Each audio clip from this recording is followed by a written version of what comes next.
یک در گیر محکم گیر، ایک در پکڑو مضبوطی سے پکڑو۔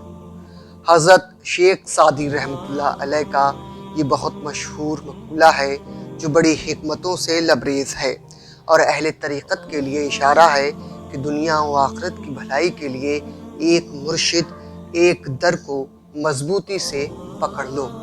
بے شمار بزرگوں کے اس تعلق سے واقع اور ارشاد پاک ہیں جو مریدین کو اس بات کی ہدایت اور سبق دیتے ہیں کہ مرید اپنے مرشد یعنی پیر کو اپنے حق میں بڑا جانے اور اسی سے اپنی ضرورتوں، اپنی خواہشوں کا سوال رکھے، اور جب تک مرید ایسا نہیں کرے گا اسے اس کے پیر سے کوئی فیض، کوئی فائدہ حاصل نہیں ہوگا۔ ہم یہاں پر مثال کے طور پر کچھ مشہور زمانہ بزرگوں کے اس تعلق سے واقعات پیش کریں گے جس سے آپ لوگوں کی اصلاح ہو سکے۔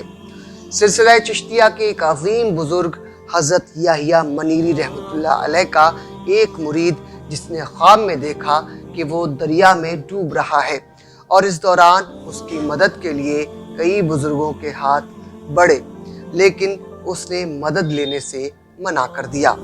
یہاں تک کہ حضرت غوث پاک رحمۃ اللہ علیہ کا بھی دست پاک اس کی مدد کے لیے بڑھا، لیکن اس نے یہ کہہ کر منع کر دیا کہ اگر مجھے بچانا ہے تو میرے پیر آ کر ہی بچائیں گے۔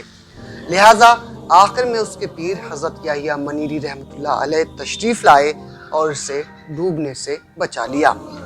صبح کو آنکھ کھلنے کے بعد مرید اپنے پیر حضرت یحییٰ منیری رحمۃ اللہ علیہ کے پاس حاضر ہوا اور پورا واقعہ بتایا۔ مرشد نے پورا واقعہ سن کر فرمایا کہ تو کسی اور کی مدد سے بچ تو جاتا لیکن تو کہیں کا نہ رہتا۔ اب یہاں یہ سوال پیدا ہوتا ہے کہ حضرت غوث پاک جو پیران پیر ہیں کیا ان سے مدد نہیں لے سکتا تھا؟ لیکن اس مرید صادق کی عقیدت و محبت نے یہ گوارا نہیں کیا کہ اس کے پیر کے علاوہ کوئی اس کی مدد کرے۔ اسے یہ عقیدہ تھا کہ اس کا پیر ہی اسے بچائے گا۔ مرید کو یہ بات اچھی طرح سمجھ لینی چاہیے کہ بزرگوں میں کوئی چھوٹا بڑا نہیں ہوتا، مرید کے لیے اس کا پیر ہی افضل اور بڑا ہے۔ آج کل یہ باتیں بہت ہو گئیں کہ فلاں بزرگ بڑے، فلاں چھوٹے، بزرگوں میں کوئی چھوٹا بڑا نہیں ہے۔ مرید کے لیے یہ حکم ہے کہ اس کے لیے اس کا پیر بڑا ہے۔ اب اس کا مطلب ہرگز یہ نہیں کہ دیگر بزرگ چھوٹے ہو گئے، تمام بزرگ بڑے ہیں اور سب کا احترام لازم ہے، لیکن مرید کے لیے یہ حکم ہے کہ اپنے پیر کو سب سے زیادہ اہمیت دے، تبھی اس کو اس کا فیض حاصل ہوگا۔ ایک دوسرا واقعہ حضرت خواجہ غریب نواز رحمۃ اللہ علیہ کا ہے۔ ایک بار آپ اپنے خلیفہ حضرت خواجہ بختیار کاکی رحمۃ اللہ علیہ کی خانقاہ پر تشریف لے گئے۔ وہاں آپ نے تمام خادموں پر خاص توجہ فرمائی اور فرمایا دیکھو کوئی رہ تو نہیں گیا، اسے بھی لے آؤ۔ خادموں نے دوڑ کر دیکھا تو خواجہ بختیار کاکی رحمۃ اللہ علیہ کے مرید اور خلیفہ حضرت بابا فرید الدین گنج شکر رحمۃ اللہ علیہ بے حد کمزوری کی حالت میں ایک کونے میں بیٹھے اللہ کے ذکر میں مشغول تھے۔ آپ کو ایک خادم نے پکڑ کر اٹھایا اور خواجہ غریب نواز رحمۃ اللہ علیہ کی خدمت میں لے گئے۔ آپ کے پیر و مرشد حضرت خواجہ بختیار کاکی رحمۃ اللہ علیہ نے آپ کو اپنے پیر و مرشد حضرت خواجہ غریب نواز رحمۃ اللہ علیہ کے قدموں میں ڈالا، لیکن وہ خواجہ صاحب کے قدموں میں نہ گر کے اپنے پیر کے قدموں میں گرے۔ آپ نے دوبارہ پھر سے بابا فرید رحمۃ اللہ علیہ کو خواجہ غریب نواز رحمۃ اللہ علیہ کے قدموں میں ڈالا، آپ پھر اپنے پیر کے ہی قدموں میں آ گرے۔ ایسا 3 مرتبہ ہوا اور تینوں بار آپ خواجہ غریب نواز رحمۃ اللہ علیہ کے قدموں میں نہ گر کے اپنے پیر خواجہ بختیار کاکی رحمۃ اللہ علیہ کے قدموں میں ہی گرے۔ حضرت خواجہ غریب نواز رحمۃ اللہ علیہ یہ ماجرا دیکھ کر بہت خوش ہوئے اور بابا فرید کو اٹھا کر گلے سے لگایا اور فرمایا اس نے جس پستان کا دودھ پیا ہے یہ اسی کا حق ادا کر رہا ہے۔ اب یہاں پر غور طلب بات ہے کہ حضرت خواجہ صاحب جو بابا فرید گنج شکر رحمۃ اللہ علیہ کے پیر کے بھی پیر ہیں، یعنی آپ کے دادا پیر ہوئے، پھر بھی آپ نے اپنے پیر کو چھوڑ کر خواجہ صاحب کے قدموں میں گرنا گوارا نہیں کیا۔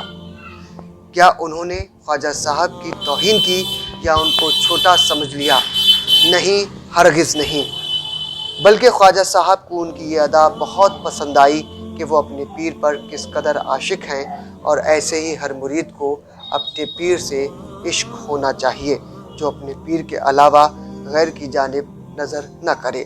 اسی مناسبت سے حضرت قبلہ شاہ مولانا شرافت علی میاں رحمۃ اللہ علیہ کا ارشاد پاک ہے، یک نظرہ خوش گزرا، دو نظرہ گیا گزرا۔ مطلب جو ایک کا ہے وہ سب کا ہے، اور جو سب کا ہے وہ کسی کا نہیں ہے۔ ان باتوں کو آسان لفظوں میں اس طرح سمجھیں کہ آپ کا بچہ اگر آپ کو چھوڑ کر دوسروں سے اپنی ضرورت طلب کرے گا تو ان لوگوں کی نظروں میں بھی وہ حقیر سمجھا جائے گا، اور جب باپ کو پتہ لگے گا کہ میرا بچہ دوسروں سے مانگ رہا ہے تو باپ کو بھی شرم آئے گی۔ اپنا بچہ غیر کی گود میں کسی باپ کو اچھا نہیں لگتا۔ اسی طرح ہمارا روحانی باپ ہمارا پیر ہے اور تمام مرید اس کی اولاد ہیں۔ تو جب دنیاوی باپ اپنا بچہ غیر کی گود میں گوارا نہیں کرتا تو ہماری آخرت تک کا ہمارا روحانی باپ یعنی ہمارا پیر یہ کیسے گوارا کر سکتا ہے کہ اس کا مرید در در جا کے مانگے اور در در جا کے بھٹکے۔ لہٰذا اولیاء کرام نے مریدوں کی بہتری کے لیے اس بات کی سخت ہدایت کی ہے کہ وہ ایک در اور ایک مرشد کو مضبوطی سے پکڑیں اور مکمل طور پر خود کو اس کے حوالے کر دیں۔ اسی میں دنیا و آخرت کی بھلائی ہے۔ السلام علیکم ورحمۃ اللہ۔